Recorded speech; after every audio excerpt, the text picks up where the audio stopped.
Yan si Coco, nung pinanganak yan, may ngipin na siya. Nagulat nga kami, ba't may ngipin siya? Siguro, isa na yun sa mga swerte sa buhay niya dahil hindi ko sukat akalaing maabot niya itong kalagayan niya ngayon. Napakabait na bata, walang ibinigay na problema sa akin.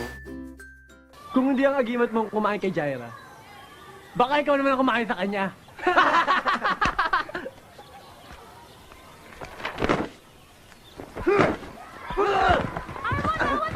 Wala nga akong alam eh, hindi nga niya sinasabi sa akin yan na bigla na nga lang po, nalaman ko na napasok na siya sa showbiz.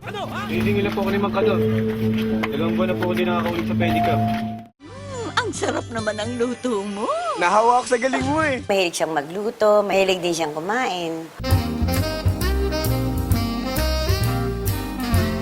Yung pagtatapos niya sa pag-aaral, yun ang gustong-gusto ko sa kanya.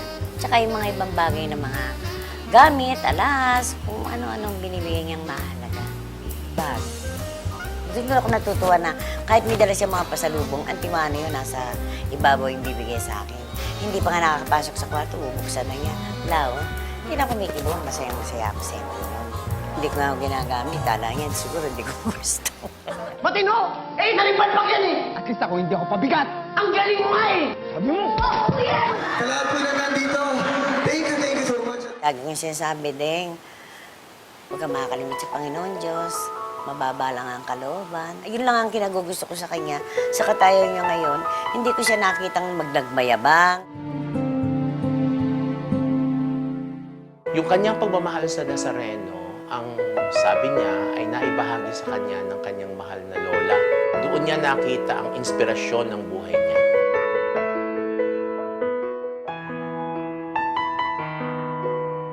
Wala siyang kaplastikan. Malinaw makisama at malinis ang hangarin sa kapwa-tao.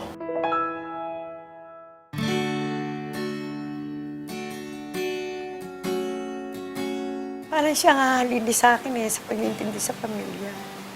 Yung mga nagawa ko noon, siya ngayon ang gumagawa. Alam ko mahal na mahal niya kaming lahat. Alam ko mahal niya mga yung kapatid niya. Sana huwag siyang magbago.